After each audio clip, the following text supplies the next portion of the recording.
পাঠাইছি এর মানে এটা না যে 3-4 ঘন্টা এখানে গিয়ে পড়ে থাক, কেউ যেন ভুলে না যায় এখানে কেউ আছে।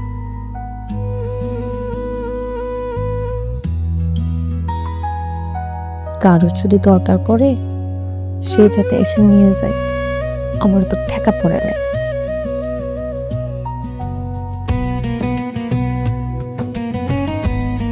মেম্বারের মাইয়া তো একটু কেন সরাসরি করবে। নতুন বিয়ে যে কি মজা, জানলে ক্লাস 5 বিয়ে কর। হারটা অনেক সুন্দর। মা জানেন, এই হার পরার একটা সৌন্দর্যতা আছে, সব বয়সে এটা ভালো লাগে না। ওই বয়সটা আপনার এখন আর নাই। বয়স হইতো না, এই বয়সে কি এই গলার মধ্যে এই মালা মানায়? মানায় না। তুই এগুলো কি করতেছিস মোনা?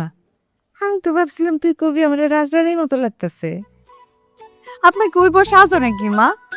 কি অবস্থা, আপনি এই বয়সে এগুলো যদি কন, এগুলো মানায়? আপনার বয়স এক পা গেছে গা কবরে, আরেক পা। শুনেন, এইসব রং তামাশা বাদ দিয়া একটু ধর্মের পথে আসেন, একটু নামাজ রোজা করেন। এই যে এইসব কইরেন না, এগুলা 2 দিনের দুনিয়াতে এগুলো করা বন্ধ করেন। আর এগুলো আপনার মানায়ও না। আপনার কেমন দেখা দিতে চায় না, তো দেখেন তো এগুলো আপনার গলায় মানায় মা? তুই তুই আমার এগুলো করতে পারলি? হ্যাঁ, আমি তোর শাশুড়ি হই, তুই তোর শাশুড়ি এগুলো করতে পারলি? তোর শাশুড়ি তো দেখে কি হয়েছে? আপনি এখন শাশুড়ি হয়েছে দেখে কি এখন আপনারা সত্যি কথা কওয়া যাব না? সব বানায় বানায় মিথ্যা কথা কইতে হইব? শাশুড়ি হয়েছেন দেখে সত্যি কথা কইতেছি। এগুলো বাদ দেন, এখনো সময় আছে, ঠিক হন। শোনেন না, সময় আর বয়স কখনো কারোর জন্য অপেক্ষা করে না। এখনো সময় আছে, সব কিছু ঠিক করে ফেলা। তাই এগুলো খুলেন, সার্কাস লাগতেছে আপনাদের। কি সাবান আইছিস তুই?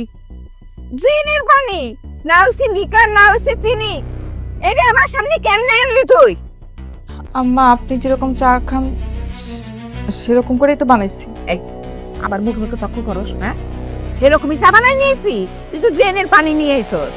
তুই তো ফকিন্নির বাচ্চা, জীবনে চা পানি তো কিছু খাওয়াই নাই, কেমনে শিখবি? সব তো কোন আমার এখান থেকে শিখাইছে। তুই কেন আমার জন্য এরকম পচা চা নিয়ে আইছস? যা এখন আরেক কাপ চা বানাই নে, ভালো করে চিনি আর লিকার বেশি করে দিবি। মাথা ধরছে কিন্তু কই দিলাম, শিখবি যা। আরে গে মুজবকে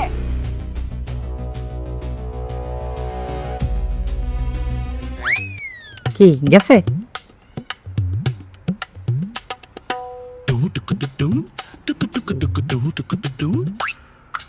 আগেই তোমারে কইছি দেখো সাউন্ড দেখো কোনো উজগান খায় না। তোমারে কইছি তুমি সুস্থ মাথায় একটু খাও। কোইনের বাড়ি আইয়া জিগরেডো না লাখ লাখ লাখ লাখ করে এই কোনো বিস্কুট কত চারান না কত তুমি টোর বিস্কুট দিলা, এই তুমি খাইছো কোন সময় লোক গেলা? থাক থাক থাক। এই সুমি, সুমি, এই সুমি এদিকে আসো। সুমি, কি তোমার ব্যাপারটা কি? হ্যাঁ, আমার বাপের বাড়ি থেকে লোক আসছে দেখে এরকম এরকম টোস্ট বিস্কুট দিতে হবে? কাঠের মতো শক্ত। এত ভালো ভালো বিস্কুট আছে রান্নাঘরে, চানাচুর আছে, কেক আছে, সেগুলা কি করো তুমি? কি বসে বসে খাও চুরি করে করে? আমার ভাই আসছে, সেই ভালো বিস্কুট আর কেক দেওয়া নাই কেন? হ্যাঁ, যা হাত নিয়ে আসো। আমি পাল্টাই দিতেছি। পাল্টাই দিতেছি? খালি মনের মধ্যে হিংসামি। আমার ভাই আইছে না, এর লেগে টোস্ট বিস্কুট নিয়ে আইছো। জি তাহলে রানবো কি? আপনি রাখবেন? আমি রানবো? কি কস এগুলা? তাহলে টস করি? টস? টস কর, কিন্তু কার সাথে কার টস করবি? আপনার লাগে আপনার টস, জিতলেও আপনি, হারলেও আপনি। এটা এটা কি কস? শোন এদিকে আয়। মাথা খারাপ আছে, আমার সাথে আমার টস করতেছস, এগুলো কি কস? জানতেন পারেন কি? আপনি রাঁধতে পারেন না? এত বয়স হয়েছে তাও মস্কার আপনার কমে নাই? হ্যাঁ, আপনি রাঁধতে পারেন না, এটা আমার বিশ্বাস করতে হবে। শুনেন আমার, সারাটা দিন তো পায়ের উপর পা তুলা বসে থাকেন, একটা পা তো গেছে জায়গা মতো আরেকটা পা যদি এমনি করে তুলে রাখেন, দেখবেন তুলতে তুলতে একদিন ওই জায়গায় ফিক্সড হয়ে গেছে। কেন সেই পার নামবো না? প্যারালাইজড কতদিন আর পা তুলে বয়ে থাকবেন? এই কারণে না মেডিকেল টার্মে যেটা কয়, একটু কাম কাজ করতে হইব, বয়স হয়েছে, তো হাত পা নাড়াইতে হইব, এটা সেটা করতে হইব, নাহলে তো আমার সব কিছু ফিক্সড হয়ে যাব, নড়াচড়া করবো না। বুঝছেন আম্মা? কিন্তু আমার শাশুড়ি তো আমার ফুটাটা নাড়তে দেয় নাই। তাহলে আপনার বাড়ির অন্য কাজগুলা কে করছে? কেন? আমার শাশুড়ি করতো। আমারে কোনো কাজ করতে দেয় নাই, পুটাটা ধরতে দেয় নাই। আমারে যে কি আদর করতো তারে কি কমু। আমি তো সেই আদরটাই চাই আম্মা। আমি তো বাড়ির সব কাজ আপনি করবেন। আমি আমি কাজ করবো? তুই যে কি করতেছস? তোর আমি এত আদর করি আর তুই আমারে কাম করানোর লেগে আদেশ করতেছস, রান্না করতেছস। করবো আম্মা। আপনার যে বৌমা, তার হাতের রান্না এত খারাপ, এত খারাপ, আমি না খাইতে খাইতে আম্মা শুকাই যাবো, আম্মা কাঠি হয়ে যাবো। কি করবো আম্মা বলে? সব রান্না বান্না এখন থেকে আপনি করে নাম্মা। এই, তুই আমার মুখের উপরে কথা কস? এত সাহস তুই কই পাইলি? তুই আমারে আদেশ করস রান্না করানোর লেগা? হ্যাঁ, তো সাহস তো কম না। আম্মা, আপনি হয়তো ভুলে গেছেন আমি মেম্বারের মাইয়া। আমার বাপের ইশারায় এই গ্রামের সবাই না চক্কর খায়। আর আপনার পোলার যে চাকরিটা, সেটা এক তরিতে চলে যায়। আর যে বাড়ির মধ্যে বৈশা বৈশা পায়ের উপর পা তুলা সারাক্ষণ আদেশের উপর আদেশ দেয়, সেই বাড়ির বন্দুকটাও না আর ফিরা পাইবেন না। ও মা গো, তুমি কখন আইছো? আল্লাহ, আমার আগে জানাইব না। আমি আর ভাবলাম তোমার হয়তো দেরি হইব। চলো শেষ। কি হয়েছে? না, কিছু না। ওই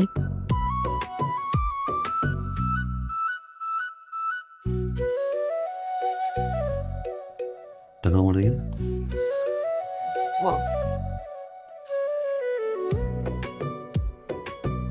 টায়ার্ড লাগছে কেন? আরে না, কি করতেছে? ঠিক আছে। এত ঘাম? ওই সারাদিন একটু কাম করছি তো, এই কারণে মনে হয় একটু ঘামে গেছি। তোমাকে বাড়িটা তো বড়, আর উঠানটা অনেকদিন ঝাড়ু দেওয়া হয় না। আজকে অনেক ভালো করে ঝাড়ু দিচ্ছি, দেখো একদম ফকফক হয়ে গেছে। সবার খাওয়ান রাঁধছি, 2 বেলা রাঁধছি, 5টা করে আইটেম রাঁধছি তরকারির। আর আমার গোসল করাই দিচ্ছি। মারির মতো হয়েছে? হ্যাঁ, শ্যাম্পু দিয়ে গোসল করাই দিচ্ছি। গোসল টোসল করাইয়া এরপর মাথার মধ্যে তেল দিয়ে দিচ্ছি, এরপর এই চুল শুকায়া আবার মাইন্দাও দিচ্ছি, সুন্দর করে মাইন্দা দিচ্ছি। ও খাওয়াইছি, বয়া থেকে খাওয়াইয়া টাওয়াইয়া এখন আমারে ঘুম পাড়া রেখে এলাম। ঘুমাইছে মনে হয়, কিছু লাগলে আবার ডাক দিলে যাইতে। ওর বাসন ছিল, ওইগুলো দিয়ে ফেলাইছি। মোটামুটি সব কাম শেষ। আমি অনেক খুশি না? ও, আম্মা অনেক খুশি। খুশি থাকে স্বাভাবিক না? সব কাম করে দিচ্ছি।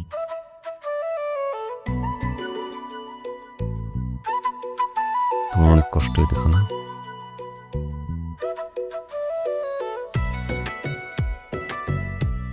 কিছুই কষ্ট না, বড় লোক বাপের একমাত্র মাইয়া, প্লাস ফাইনালি খাওয়া নাই, ঘরে কোনো কাজ করা নাই। এই বাড়িতে আসার পরে যে পরিমাণে কাজ করতেছ, কষ্ট হওয়াটা স্বাভাবিক না। আমার কোনো কষ্ট হয় না। এই হাতটা যখন ধরছি, পুরো দুনিয়াটাকে ছাইরা তারপর ধরছি। পুরো দুনিয়া একদিকে আর তুমি একদিকে। কষ্ট একটু হয়, কিন্তু যখন তোমার এই মুখটার দিকে তাকাই, আমার সব কষ্ট বিলীন হয়ে যায়।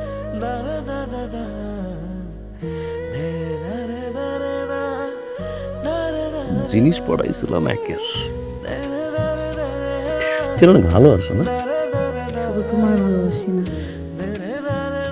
তোমার পুরো পরিবারটাকে ভালোবাসি।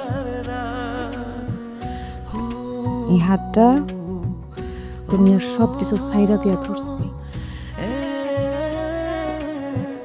তো তোমার কষ্ট কমানোর জন্য একটা আইডিয়া আমার কাছে আছে। কি? যদি তুমি চাও হুম, শেয়ার করতে পারি। তোমার এই কাজগুলো যদি একটু ভাগাভাগি হয় তাহলে তোমার কষ্ট কম হয়ে গেল না? তুমি অর্ধেক করলা, বাকি অর্ধেক নতুন কেউ একজন করলো। ধরো আমি একটা বিয়ে করলাম, একটা বিয়ে করলাম, দুই বউ ভাগাভাগি করে নিলে কাজ, কষ্ট ভাগাভাগি হয়ে গেল। আমার আবার কিন্তু বিয়ে করার ইচ্ছা নেই আরেকটা। তুমি যদি আমাকে খুব রিকোয়েস্ট করো তখন আমি একটু ভেবে দেখতে পারি। আরেকটা বিয়ে করবা? আরেকটা বিয়ে যদি তুমি করতে চাও তাহলে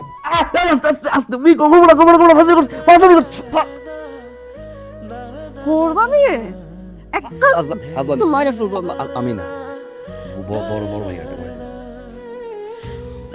ব্যথা পেয়েছো?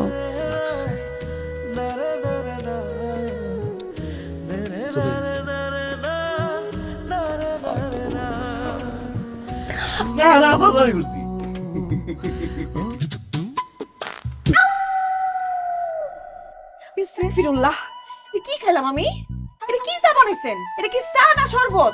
শরবতের থেকে ভালো, এটা তো গরম শরবত হয়ে গেছে, যে পানির মধ্যে মনে চিনি লেগে দিচ্ছেন। এটা কোনো কাজ করছেন আপনি? আপনি এত বয়স্ক একজন মানুষ, চা বানাইছেন, আপনার তো অভিজ্ঞতা অনেক হওয়ার কথা। এটা কি চা বানাই নিয়ে এলেন? দুরু দুধটাই নষ্ট করে দিল। তুই যেমনি কইছিলি হেমনি তো বানাইছি, দুধ চিনি বেশি দিয়া। সেই যে আপনার কোনো একটা সমস্যা, মুখে মুখে তর্ক কেন করেন? মুখে মুখে তর্ক? আমি কইতেছি খারাপ হইছে মানে খারাপ হইছে। আমি কি আপনার মিথ্যা কইতেছি? আমি কি জীবনে কোনোদিন চা খাই নাই? এটা চা হইছে নাকি শরবত হইছে? থেকে শরবত বানিয়ে নিয়ে আসতেন, সেটা বলতেন আমার, যে আপনার আমি শরবত বানিয়ে খাবো, তাও সেটার মতো লেবু চিপড়াই দিতে হয়। এটার মধ্যে তো খালি মুখটাই নষ্ট করে দিচ্ছে। কই ভাবছে আকাশের তারা গুনতে গুনতে চাটা খামো, কি বানিয়ে নিচ্ছে। একটা কাজ করেন, যান কষ্ট করে আবার বানিয়ে নিয়ে আসেন, যান একটু টাইম নিয়ে বাঁধে, যান তাড়াতাড়ি আনেন। এই পাশের আকাশের তারা গুনতে গুনতে জানে চা হয়ে যায়। আপনি এত নেখা কান্না কাঁদতেছেন কেন? হ্যাঁ, ও না আকাশ ভাইয়ের ঘরে জন্মাইছে, এই জন্য আপনার কিচ্ছু সহ্য হয় না। আকাশ ভাইয়ের কিচ্ছু আপনার ভালো লাগে না, তার বোরে ভালো লাগে না, তারা ভালো লাগে না, তার ওই বাচ্চা পুলারেরও ভালো লাগে না। এখন এত ভালোবাসে কেন আপনার? হ্যাঁ, আল্লাহ, তুমি কি বিচার করতেছো? আমার এই শাস্তি দিতেছো আল্লাহ, এই শাস্তি দিলা। আল্লাহ একদম ঠিক শাস্তিটা আপনার দিতেছে। আপনি যেই শাস্তি প্রাপ্য সেই শাস্তিটাই পাইতেছেন। খালি ছিলাম, বুঝছেন? দেখেন না, সামনে আরো কত শাস্তি আপনার জন্য অপেক্ষা করে আছে। এটা তো মাত্র শুরু।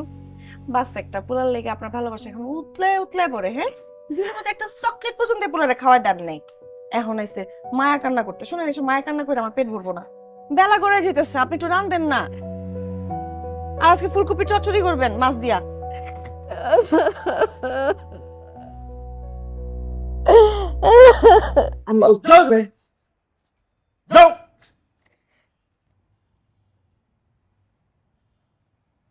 মা যা বলছে কথা সত্যি কিনা? সত্যি।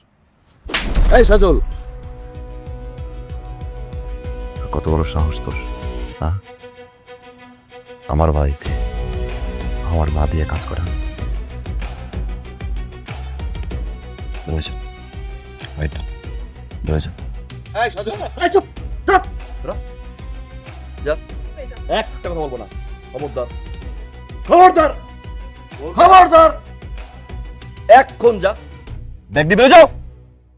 7 দিন তো ডিভোর্স দিচ্ছি আমি, যাও।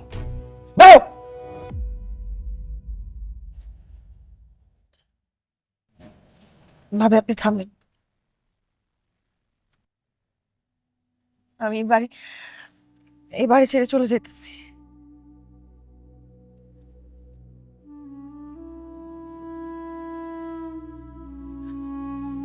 মা,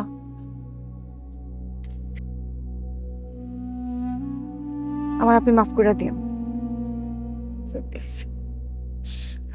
আমি যা করছি অন্যায় করছি, আমি স্বীকার করি যে আমি আপনারে অত্যাচার করছি। এলাকার লোকজন দেখলে কিন্তু মান সম্মান শেষ হয়েছে এবার। হ্যাঁ, কি হয়েছে? ধরে রাখো, কান ধরে রাখো। তোমার সাথে কি আমার এই ডিল ছিল? তুমি আমাকে যেভাবে বলছো আমি সব সেভাবে করছি। আমাকে বিয়ে করার একদম প্রথম দিন থেকে আজ পর্যন্ত মাকে বোঝানোর পুরো নাটকের প্ল্যানটা কার ছিল? কান ধরে কথা বলো। আমার ছিল। তাহলে পুরো প্ল্যানিং এর মধ্যে কি একবারও তুমি আমাকে বলছো যে তুমি আমাকে একটা ঠাড়ে চটকানা মারবা? না, বলি নাই। তো থাপ্পড়টা কেন মারছো? আচ্ছা, মারছি। এই, কান ধরে একদম মার দিব। আচ্ছা ঠিক আছে, শোনো। এত জোরে মারতে দিছে, আমার এক কানটা এখনো সাই সাই করতেছে। এত জোরে তুমি আমাকে থাপ্পড়টা মারছো। সিচুয়েশন এরকম হয়ে গেছে, সরি। কান ছেড়ে কথা বলবার কেন? কান ধরো, শোনো। এই, কান ধরো, কান ধরো। আর একবার যদি তুমি কান ছাড়ছো, বাপের বাড়ি চলে যাবা? ও বাপের বাড়ি গেলে যাতে তুমি, আমি যদি আমার বাপের বাড়ি যাইও তোমাকে সাথে করে নিয়ে যাব, আবার যখন আসবো তোমাকে সাথে করে নিয়ে আসবো, আর সারা জীবন তোমার জীবনে থাকবো, আর এভাবে কান ধরে দাঁড় করে রাখবো। বিশ্বাস করো, পৃথিবীতে প্রত্যেকটা পুরুষ মন থেকে চায় তার বউ বাপের বাড়ি চলে যাক আর যেন না আসে।